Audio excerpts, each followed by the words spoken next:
Assalomu alaykum, hurmatli talabalar. Bugungi mavzuyimiz tog'li sharoitdagi avtomobil yo'llarini saqlash ishlari texnologiyalari. Yo'l qoplamasining tishlashish xususiyati kamaygani tufayli yuz beradigan yo'l transport hodisalarining ko'pi aynan suv ketmaydigan ho'l qoplamalarda bo'ladi. Qoplamadagi suv qatlamining qalinligini oshishi bilan avtomobil harakat tezligining oshishi hisobiga akva rejalashtirish yuzaga kelishiga sabab bo'lishi mumkin. Bu asosan yomg'ir ko'p yog'ishi, bo'ylama va ko'ndalang chapliklar, qatnov qismining g'adir-budurligi va qoplamada suv turib qoladigan joyning uzunligiga bog'liq bo'ladi. Ob-havo va iqlim sharoiti, avtomobil yo'llaridagi bo'ylama va ko'ndalang konstruksiya profillari, yo'l poyining bo'ylama va ko'ndalang shapligi, suv yig'iladigan mikrohavzalar, yo'ldagi suvni ketkazadigan qurilma turlari, yuzada suv hosil bo'lishi va uni ketkazish xususiyatini belgilaydi. Qoplama yuzasidagi suvni vaqtida ketkazish uchun barcha toifa avtomobil yo'llarining qatnov qismidagi ko'ndalang shaplik ikki tomonga og'dirib quriladi. Qatnov qismidagi ko'ndalang chaplik harakat tasmalarining soni va iqlim sharoitidan kelib chiqib belgilanadi. Aholi punktlaridan o'tadigan yo'lning ba'zi joylarida yo'l yonida bordyur o'rniga har 1 metrda 20 sm ochilgan lotoklar yotqiziladi. Yo'l payining ko'tarmalari past bo'lgan yo'l bo'laklarida suv o'tkazuvchi kesmasi turlicha sement-betonli bermalar, uchburchak kesmali ochiq yon lotoklar yotqiziladi. Ko'tarma yon bag'riga o't ekiladi.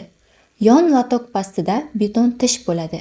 Ko'ndalang og'ishi doimiy bo'lgan uzun uchastkalarda ko'ndalang kesma kengaytirilgan suv ketkazish vositalari, yon tomonga ma'lum burchakda joylashtirilgan uchburchak ko'ndalang kesimli ochiq lotoklar yotqizilishi mumkin. Ikki tomonidan chuqur o'tkazishning imkoni bo'lmaydigan baland ko'tarilgan yo'llarda, ko'priklar, yo'l o'tkazgichlarga yaqinlashadigan joylarda suv ketkazish ariqlari va yo'llanma lotoklardan keladigan yuza suvini suv yig'iladigan qiyalikka emas, yopiq o'tkazgichlar, yopiq yomg'ir turlari qurib, yo'l yoqasi yoki chetidagi suv o'tkazgichlarga tushirish to'g'riroq bo'ladi. Suvning tezligi 3,5 metr sekundgacha bo'ladigan joylarda suv ketkazish va yuqori ariqlar, yon ariqlar yig'ma beton plitalar bilan mahkamlanadi. Bunday plitalar zavodda tayyorlanadi. To'rtburchak shaklda va o'lchamlari quyidagicha bo'ladi. Tikligi 1,5, qiyalik va suv ketkazish arig'i tubini mahkamlash uchun 0,69, 1,5, 0,8 metr. Tikligi 1,1, qiyalik va yon ariq tubini mahkamlash uchun 0,49, 0,85, 0,8 metr. Suvning tezligi 2 metr sekunddan ko'p bo'lmagan yon ariq tubi va yoni torkret beton bilan mahkamlanadi.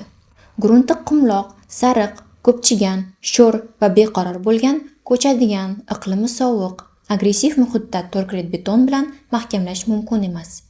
Bunday mahkamlash turining ko'tarish xususiyati kam bo'lgani uchun oldin mahkamlanadigan yuzasini yaxshilab tekislash talab qilinadi. Grunti bo'sh, suvga to'yingan joylardan o'tadigan avtomobil yo'llarini qurishda novsimon lotoklar, temir-beton to'g'ri burchakli va ramaga solingan lotoklar, uzun o'lchamda chiqariladigan lotoklar ishlatish tavsiya qilinadi. Yon ariq enini oshirish grunt ishlari hajmini oshiradi. Iqlimi sovuq sharoitda ko'p muzlab erigani sababli buzilishi mumkinligi uchun changsimon gruntda suv ketkazadigan ariqlarni ochiq lotoklar bilan mahkamlash mumkin emas. Yuza suvlari qatnov qismi chetiga tutashgan yo'l yoqasidagi ochiq yon lotoklarga tushadi. Yo'l yoqasi qatnov yo'liga nisbatan pastroqda bo'lishi kerak. Yo'l yoqasidagi lotoklar monolit yoki ko'ndalang kesimi turlicha bo'lgan yig'ma qismlardan quriladi. Yo'l yuzasidagi suv tez ketishi uchun transport vositalari harakati uchun xavfsiz bo'lishi e'tiborga olinib, qatnov qismi ko'ndalangiga iloji boricha ko'proq nishab bo'lishi kerak. Bu shartni bajarish mumkin bo'lmaganda ko'ndalang nishaplik bordyurga yaqin joyda kengligi 1-1,5 metr qilib ko'paytiriladi. Bordyurga yaqin joyga yarim egilgan ko'rinish beriladi.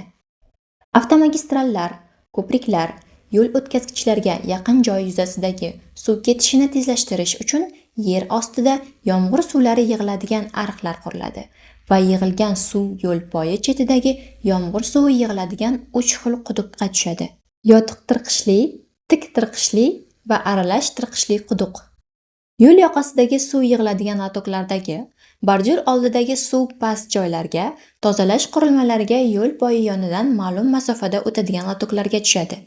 Yon qiyalikdagi va yo'l chetidagi vositalarni birlashtirish enlama og'ish, qarshi yoki alohida og'ishlarga muvofiq bajariladi. Yon qiyalikdagi suv yig'ish qurilmalari ularni qurish loyihasi va usullariga qat'iy muvofiq qilib joylashtirilishi kerak. Yuza suvlari yon qiyaga tushib suv ketish yo'llari vaqtidan oldin buzilmasligi uchun yo'l yoqasidagi lotok va bordyurlar yon qiyadagi lotoklarga birikadigan joylar monolit ko'rinishga keltiriladi. Suv turib qolmasligi uchun yon qiya lotokka tushadigan joy yuzasi tekis, chiqib qolgan, qirilgan joylari bo'lmasligi kerak.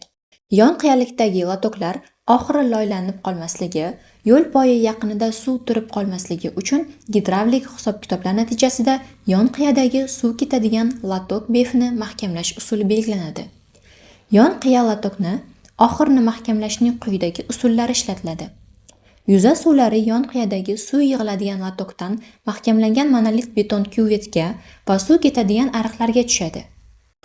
Yoqiyadagi lotoklar oxiri shag'al asosga quyilgan beton bloklar bilan mahkamlanadi.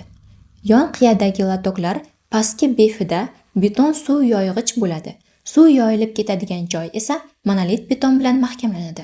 Ko'tarma baland bo'ladigan joylarda beton suv yoyig'ich yotqiziladi. Suv yoyiladigan joy esa monolit beton bilan mahkamlanadi. Suv yoyiladigan joyning oxiridagi yuza yirik shag'al yoki gabion konstruksiya bilan mahkamlanadi. Suv yig'ish arig'ini blokli beton bilan mustahkamlash. Yonbog'ir suv yig'ish arig'ini mustahkamlash.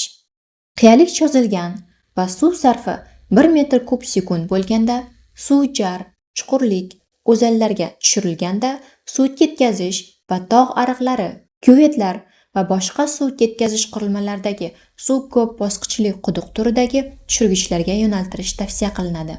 Suvni yo'l poyidan o'tkazish, tog' arig'i va yonariqdagi suvni tushirish, jariklarni mustahkamlash va boshqalar uchun suv o'tkazish qurilmalari shaxta qudug'i ko'rinishida biriktiriladi. Joy tor va qiyalik usti bilan osti balandligi 5 metrdan ko'p bo'lsa, suvni shaxtaga yig'ish eng maqbul usul hisoblanadi. Shaxta ko'rinishidagi suv to'planadigan quduqlar suv muzlamaydigan joyda qurilishi kerak. Sababi harorat past bo'lgani uchun suv muzlashi mumkin. Quduqdagi muzni tozalash esa qiyin bo'ladi. Sement-beton qoplamali yo'llarni saqlash. Sement-beton qoplamalarni saqlash ishlari ketma-ketligi. Kengaytiruvchi cho'klar ochiladi. Kompensatsiya cho'klari. Deformatsiya cho'klari ochiladi, tozalanadi, tiklanadi va germetizatsiya qilinadi. Yoriqlar konservatsiya qilinadi. Plitaning buzilgan qismi ostigacha almashtiriladi. Qoplama yuzasi tekislanadi. Plitaning uchgan, o'yilgan joylari tuzatiladi. Beton yuzasidagi buzilish tuzatiladi. Plita cho'kganidan paydo bo'lgan yoriqlar tuzatiladi. Beton yuzasi maxsus gidrofobiyalovchi tarkib bilan mahkamlanadi.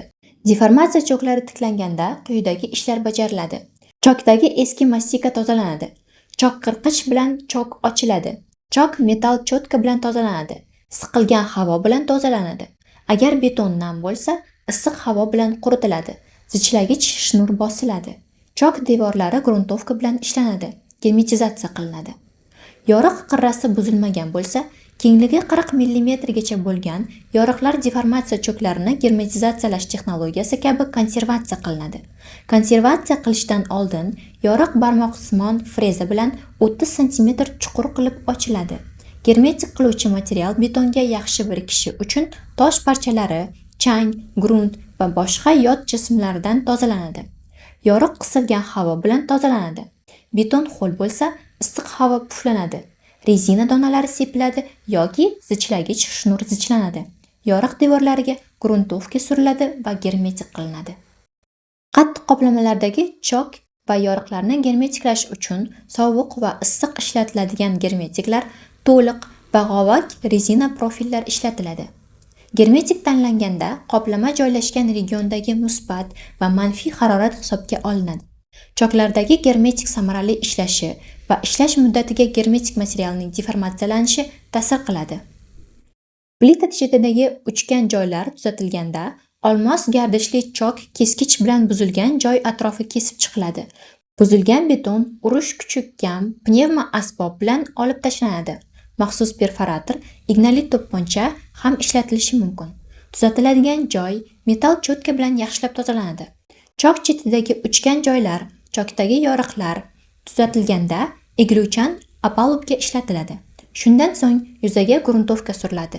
Shikastlangan joy to'ldirishga ishlatiladigan material bilan to'ldiriladi. Agar ishlatiladigan material mineral biriktirgich asosida tayyorlangan bo'lsa, yuzasi tekislanadi. To'ldirishga ishlatilgan material qotganidan so'ng yumshoq opalubka olib tashlanadi.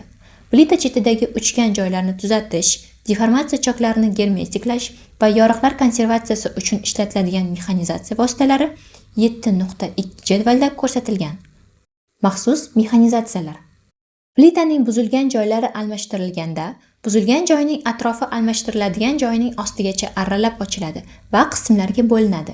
Bu texnologiyaning muhim elementi almashtirish uchun arralangan plitani chiqarib olishdir. Buning uchun parmalangan chuqurga o'rnatiladigan maxsus zangali tutgichlar ishlatiladi. Bu usul plita buzilgan qismining yonidagi qoplama chetini buzmasdan olib tashlash imkonini beradi. Shundan so'ng asos qatlam bilan yangi qo'yiladigan qoplama orasiga siljiydigan oraliq qatlam qo'yiladi. Oldin yotqizilgan va yangi qoplama plitasi birikishi uchun armaturali karkas va mix qo'yiladi. Qoplama tekis va og'ishi belgilangan darajada bo'lishi uchun beton aralashmasi kichik mexanizatsiya vositalari bilan yotqiziladi. Semento-beton qoplamalarni ta'mirlash uchun Etaso markali quruq beton aralashma ishlatish tavsiya qilinadi. Etaso aralashmasi tez qotadigan, plastik, kengayadigan maxsus McFlow sementidan iborat. Bu sement portlatsementli klinker va kompleks kengayadigan plastiklovchi qo'shimchalardan tuziladi. Etaso beton aralashmasi bilan uning asosidagi betonlarning asosiy afzalligi quyidagilardan iborat. Ishlatish oson. Tayyor aralashma texnologiyasi yuqori. Yotqizilganidan so'ng zichlash kerak bo'lmaydi. Harakatchanligi yuqori bo'lib, ko'p vaqt saqlanib qoladi. 1,5 soatdan ko'p. Reaplastik. Suv quyilgandan so'ng aralashma tarqalib ketmaydi. Plastik holatida ham, qotgan holatida ham cho'kishni kompensatsiyalaydi. Betonning boshlang'ich mustahkamligi ham kamida 30 megapaskal va oxirgi mustahkamligi ham kamida 70 megapaskal yuqori. Eski beton bilan po'latga mahkam birikadi. To'liqishga qarshiligi yuqori. Muzlatmaydigan materiallar bilan ishlatilganda betonning muzlashga qarshiligi yuqori. 300 sikldan ko'p. Shu bilan birga betonning suv o'tkazmasligi 12 dan ko'p. Zarbaga qarshiligi yuqori. Metall tolali bo'lganda egiluvchanligi ham yuqori. Egiluvchanligi beton egiluvchanligi moduliga yaqin. Cho'kkan plitani ko'tarish uchun har bitta plitada diametri 35 dan 50 mm gacha bo'lgan plita yuzasida bir tekis joylashgan 6 dan 8 tagacha teshik ochiladi. Teshiklarga shtutsir kiritilib mahkamlanadi. Bosim bilan berilayotgan havo ta'sirida beton plita asosidan ko'tariladi. So'ng plita ostiga maxsus tez ta'sir qiladigan eritma purkaladi. Bo'shliq bosim berib to'ldiriladi. Cho'kkan plitalar kerakli darajagacha ko'tariladi. Beton plita ustidagi parmalab ochilgan teshiklar tozalanadi. Maxsus tarkib bilan to'ldiriladi.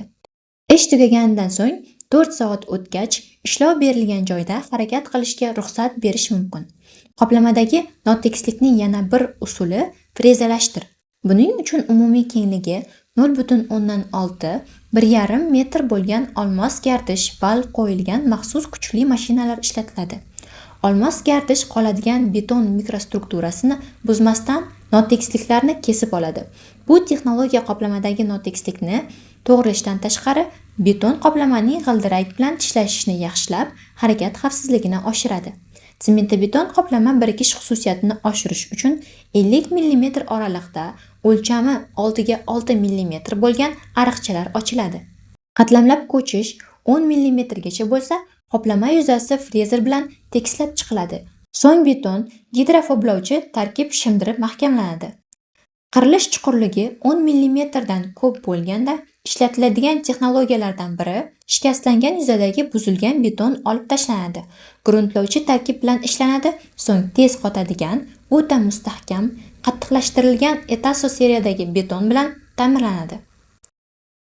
Chuqur qatlamlab ko'chgan beton yuzalarida mineral biriktiruvchilar bilan birga sun'iy asosli materiallar ham ishlatiladi. Shikastlanish chuqurroq bo'lganda beton yuzasini tekislash uchun donodor kvarts qumi qo'shilgan konkretin GMH epoksid mumi ishlatiladi. Bahor, yoz va kuz mavsumida yo'llarni saqlash. Yo'l poyini soz saqlash ishlaridan maqsad uning geometrik shaklini, turli suv keladigan, suvni ketkazadigan, suv o'tkazadigan qurilmalarni ish holatida saqlab, yo'l poyi, yo'l yoqasi va yon bag'rini lozim darajada mustahkam saqlash bo'ladi. Yo'l ekspluatatsiyasi xizmati grunt va gidrologik sharoiti yaxshi bo'lmagan uchastkalarda ko'pchish paydo bo'ladigan va kattalashadigan joylarga yo'lning sun'iy sug'oriladigan mustahkamlariga alohida e'tibor berish kerak. Yo'lning sun'iy sug'oriladigan mintaqalariga alohida e'tibor berish kerak. Bahor, yoz va kuz mavsumida yo'llarni saqlash ishlarining vazifasi quyidagilardan iborat. Bahorda imkon boricha yo'l poyini erigan qor suvi va yer osti suvlaridan ortiqcha namlanmasligi chorasi ko'riladi. Yozda yo'l poyi konstruktiv elementlaridagi yo'l yoqasi, yoni, suv ketkazish yo'llari va hokazo mayda deformatsiyalar, buzilishlar tuzatiladi. Kuzda yo'l poyining ortiqcha namlanishi oldini olish choralari ko'riladi. Qatnov qismi bilan yo'l yoqasidagi qor suvi kelishini kamaytirish, muzlagan grunt erishi va bahorda suvni ketkazish sharoitini yaxshilash uchun qatnov qismidagi yo'l yoqasidagi iloji bo'lsa qiyaligidagi qor va muz tozalab tashlanadi. Qor bosgan yo'l uchun ajratilgan joy tashqi chegarasidagi barcha suv ketkazish ariqlari o'qi bo'ylab gruntgacha yetkazib kesmalar qilinadi. Kengligi kamida 0,5–0,7 metr bo'lgan suv ketkazish yo'llari ochiladi. Shu davrda suv o'tkazadigan qurilmalar, quvurlar, kichik ko'priklar, drenaj quyilish joylari, ochiq latoklar va quvurlar qor va muzdan tozalanadi. Bahor mavsumining oxirida tuproq qurishi bilan suv ketadigan qurilmalar, drenajlar yot jismlardan, loydan tozalanadi. Rezervuar va suv ketadigan ariqlarda qolgan suv tushiriladi. Yuvilgan joylar to'g'rilanadi. Yo'l poyi qoshi tuzatiladi. Mustahkamlanmagan yo'l yoqasi tekislanadi. Qiyaliklar, tuprog'i ko'chgan, sel yuvgan joylar to'g'rilanadi. Chimi shikastlangan joylarda chim ekiladi. Yozda rezervuarlar, qiyaliklar, yo'l yoqasidagi yot jismlardan tozalanadi. Yozgi va traktor yo'llari zarur bo'lsa, ta'mirlash ishlari bo'layotgan joydagi aylanib o'tishga ishlatadigan grunt yo'llari tekislanadi va bosiladi. Mustahkamlovchi va himoya qiluvchi qurilmalar sozlanadi. Bu davrda mustahkamlanmagan yo'l yoqasi tekislanadi. Bo'ylama og'ishi 5% dan kam bo'lgan latoklar, suv yo'llari, suv ketadigan ariqlar ba'zi qismlari tozalanadi. Drenaj qurilmalaridagi mayda shikastlangan joylar tuzatiladi. Yo'l yoqasida, yo'l qiyosida, rezervuarlarda o'sgan o't o'riladi. Butalar qirqiladi. Yo'lga tutash dehqonchilik qilinadigan yerlarga tushmasligi uchun o'sgan o't gullamasidan oldin o'riladi. Bunday joylarga maydalashtirilgan o'tlar ekiladi. Begona o'tlarni ketkazishda kimyoviy vositalar, gerbitsid ishlatish uchun tuman sanitmedinstansiyasi bilan kelishiladi. Kuzda grunt yog'indan kamroq ho'llanishi, keyingi yil bahorda ortiqcha namlanmasligi uchun suv o'tkazadigan qurilmalarning suv quyiladigan joylari, yot jismlar loydan tozalanadi. Yozgi va grunt yo'llar mustahkamlanmagan yo'l yoqasi tekislanadi. Bu davrda bahordagidek yo'l xizmati yo'l poyini aholi tomonidan chorva haydashga ishlatmasligi chorasini ko'rish kerak. Ekspluatatsiya davrida avtomobil yo'llarining soz saqlanishini ta'minlash maqsadida Transport vazirligi Avtomobil yo'llari qo'mitasi 7-3-jadvalda ko'rsatilganlarga yo'l qo'ymasligi kerak. Avtomobil yo'llari soz saqlanishi uchun yo'l yoqasidan yerdan foydalanuvchilar quyidagilarni bajarishlari shart. Aholi punkti ichida ularga biriktirib qo'yilgan uchastkalarda piyodalar yo'llari, umumiy foydalanish yo'llariga chiqadigan va keladigan yo'llar, o'tish ko'priklarini qurishadi. Ularni soz saqlashadi va doim tozalab turishadi. Yo'l konstruksiyalarini o'z vaqtidan oldin buzilmasligi uchun yo'l to'shamasi yetarli darajada mustahkam bo'lmagan avtomobil yo'llari uchastkalarida yuk avtomobillarining harakatini vaqtincha mavsumiy cheklashga ruxsat beriladi. Yuk avtomobillari harakatini vaqtincha cheklash muddati, o'qqa tushadigan yuk og'irligi va bu davrda harakat tashkil etilishi tartibi Avtomobil yo'llari qo'mitasi buyrug'i bilan tasdiqlanadi. Avtomobil yo'llari qo'mitasi ommaviy axborot vositalari orqali yo'llarda cheklash belgilangani haqida xabar qilishi, kerakli yo'l belgilarini o'rnatishi va yuk avtomobillari o'tishini nazorat qilishi kerak. Zarur va alohida belgilangan hollarda avtomobil yo'llarini boshqarish organlari o'qqa tushadigan yuki ko'p bo'lgan avtomobillarning o'tishiga ruxsat berishlari va buning uchun maxsus ruxsatnoma topshirishlari mumkin. Yuk avtomobillari harakati vaqtincha cheklanadigan kunning boshlanishi, tugashi, ruxsat berilgan o'qqa tushadigan yuk og'irligi va zarur bo'ladigan maxsus ruxsatnomalar sonini avtomobil yo'liga xizmat qiladigan organ xizmat qilinadigan yo'lning haqiqiy mustahkamligi va tarmoq me'yorlariga muvofiq belgilaydi. Mustahkam bo'lmagan, mukammallashtirilgan yo'l qoplamalarining harorati +50 gradus darajadan oshganda ularda plastik deformatsiya hosil bo'lmasligi uchun sutkaning kunduz va oqshom vaqtida og'ir yuk ortilgan ko'p o'qli avtopoyezdlar va avtotransport vositalarining harakati cheklanishi, tunda yoki tongda esa ularning harakatiga ruxsat berilishi mumkin. Harakatni mavsumiy cheklash tartibi.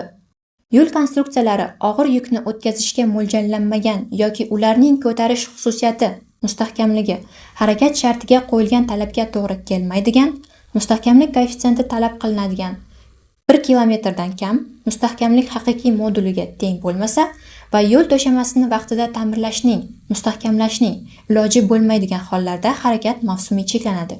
Umumiy foydalanadigan avtomobil yo'llarida transport vositalari harakatini vaqtincha cheklash haqidagi qarorni Avtomobil yo'llari qo'mitasi, ichki xo'jalik yo'llari, boshqa yo'llarda esa ijroiya hokimiyat organlari, viloyat hokimlari qabul qiladi. Harakat vaqtincha cheklanishining tartibi, muddati tasdiqlanadi. Qabul qilingan qaror ommaviy axborot vositalari orqali manfaatdor tomonlarga ma'lum qilinadi. Yo'l tashkilotlari harakatni tashkil qilishning chizmalarini ishlab chiqishadi. Ularni Ichki ishlar vazirligi, Jamoat xavfsizligi departamenti, yo'l harakati xavfsizligi xizmati bilan kelishadi. Transport vositalari o'qiga tushadigan og'irlik cheklanishini ko'rsatadigan belgilarni o'rnatishadi. Yo'lning tegishli uchastkalarida og'irlik nazoratini tashkil qilishadi. Harakatni cheklash qoidaga ko'ra reys avtobuslari, tez buziladigan mahsulot, tibbiy preparat olib ketayotgan avtomobillarga va avariya, yong'in hamda tibbiy xizmat avtomobillariga tatbiq qilinmaydi. Harakat cheklanadigan davrning boshlanishi va tugashi nazorat nuqtalarida yo'l qoplamasini kundalik sinash natijalariga qarab o'lchangan konstruksiya haqiqiy egilishi harakat sharoitiga ko'ra ruxsat etilgan ko'rsatkichlarga solishtirib belgilanadi. Yo'l konstruksiyasi ko'tarish xususiyati kamayadigan davr og'ir yukli transport vositalari harakati cheklanadigan davrga to'g'ri keladi. Yo'l poyi mavsumiy muzlaydigan tumanlardagi ob-havo yomon bo'ladigan davr sutka bilan hisoblanganda qancha davom etishi quyidagi formula bilan topiladi. Harakat cheklanadigan davrni aniqlash uchun yo'l to'shamasi grunti haroratini o'lchaydigan alohida statsionar nazorat postlaridan foydalanish mumkin. Statsionar post ETP-M turidagi o'lchov asbobni yo'l to'shamasiga tushadigan yukni sinaydigan nazorat nuqtasiga yaqin yo'l konstruksiyasiga kiritiladigan vositalarni ishlatish mumkin. Ishlab chiqarish obyektlari qurilishi uchun tuziladigan ishchi loyihaning tarkibi va mazmuni. O'lchov bahorda kunduzgi harorat 2-3 kun 0 gradus darajadan pastga tushmasa olinadi. 5-7 kun o'lchangan grunt haroratidan muzi eriydigan kun aniqlanadi. Tuproq aralashgan va tuproq grunt 2-4 gradus darajada, qum aralashgan va qum gruntlar esa 0 gradus darajadan 2 gradus darajagacha haroratda erishi aniqlangan. Grunt harorati shu darajaga yetganda og'ir transport vositalarining harakati cheklanadi. Birinchi yili dala sharoitida o'tkazilgan sinovdan so'ng tasmada ruxsat etiladigan avtomobillar harakati jadalligi ma'lum vaqtdan so'ng geometrik progressiyada o'sadi deb hisoblanadi. Harakat mavsumiy cheklangan vaqtda transport vositalari o'qiga tushadigan og'irlikni cheklaydigan yo'l belgilari yo'lning yetarli mustahkam bo'lmagan qismidan o'tadigan yuk avtomobillarining o'qiga eng ko'p tushadigan og'irlikka muvofiq bo'lishi kerak. Bunday avtomobil turlari harakat tarkibidan ma'lum avtomobillarni chiqarish usuli bilan aniqlanadi va ruxsat etilgan hisoblangan harakat jadalligi haqiqiy harakat jadalligiga yaqinlashtiriladi. Harakat tarkibidan birinchi navbatda yo'l qoplamasiga buzadigan ta'siri ko'proq og'ir transport vositalarini chiqarish tavsiya qilinadi. Lekin qanday transport harakatini cheklash masalasi texnik iqtisodiy vazifa bo'ladi. Yo'ldan og'ir avtomobillarni ham, yengil avtomobillarni ham olish mumkin, lekin umumiy o'tadigan avtomobillarning soni mumkin bo'lgan harakat jadalligidan oshib ketmasligi kerak. Yo'l to'shamasi mustahkamligi koeffitsiyentidan kelib chiqib, ruxsat etiladigan yuk avtomobillarining o'qiga tushadigan og'irlik sharoit o'rtacha bo'lganda 705-jadvalga qarab topiladi. Qavs ichida 2007-yildan keyin qurilgan yo'llar uchun ko'rsatilgan. Yo'lning ko'pchigan qismi va yo'l to'shamasining qolgan haqiqiy ishlash muddati 1 yildan kam bo'lgan qismi bahorda yuk avtomobillarining harakati uchun to'liq yopib qo'yilishi kerak. Nogabarit va og'ir yuklarni o'tkazish tartibi. Oxirgi yillar umumiy foydalanadigan avtomobil yo'llarida yirik gabaritli va og'ir vaznli transportda yuk tashish ko'paygani uchun yo'l konstruksiyasi yemirilishib, tezlashgani kuzatilyapti. Bunday sharoitda avtomobil yo'llari soz bo'lishi uchun maxsus texnik va tashkiliy choralarni ko'rish, xususan yuk tashishga maxsus ruxsatnoma berish kerak. Texnik darajasi va foydalanish holatiga ko'ra umumiy foydalanadigan avtomobil yo'llari uchun o'lchami yoki og'irligi SHNK 20502 ko'rsatkichlarining bittasidan bo'lsa ham oshadigan transport vositasi yirik gabaritli yoki og'ir transport deyiladi. Transport vositasining tashqi alomatlari, harakat tezligi va maxsus qoidalarni bajarish talablariga amal qilinganda og'ir va nogabarit yuklarni tashish tartibi yo'l harakati qoidalarida belgilab qo'yilgan. Yirik gabaritli yuk tashiyotgan transport vositasiga yirik gabaritli yuk deb yozilgan. Yo'l harakati ishtirokchilarini xavfdan ogoh qilish uchun kuzovi ustiga to'q sariq yoki sariq rangli o'chib yonadigan mayoq qo'yilgan bo'lishi kerak. Bunga qo'shimcha sutkaning qorong'i vaqtida va ko'rinish yetarli bo'lmagan sharoitda transport vositasining oldiga fanar yoki oq nur qaytargich, orqasiga ham fanar yoki qizil nur qaytargich qo'yilgan bo'lishi kerak. Yirik gabaritli va og'ir yukni tashish faqat O'zbekiston Respublikasida avtotransport bilan yirik gabaritli va og'ir yukni tashish uchun topshirilgan so'rovga ko'ra berilgan maxsus ruxsatnoma asosida amalga oshiriladi. Yuk ortilgan transport vositasining kengligi 3,5 metrdan ko'p va uzunligi 24 metrdan oshiq bo'lsa, uni albatta avtomobil kuzatib borishi kerak. Agar transport vositasining kengligi 4 metrdan va uzunligi 30 metrdan oshsa, uni albatta yo'l harakati xavfsizligi xizmati patrul avtomobili kuzatib boradi. E'tiboringiz uchun rahmat.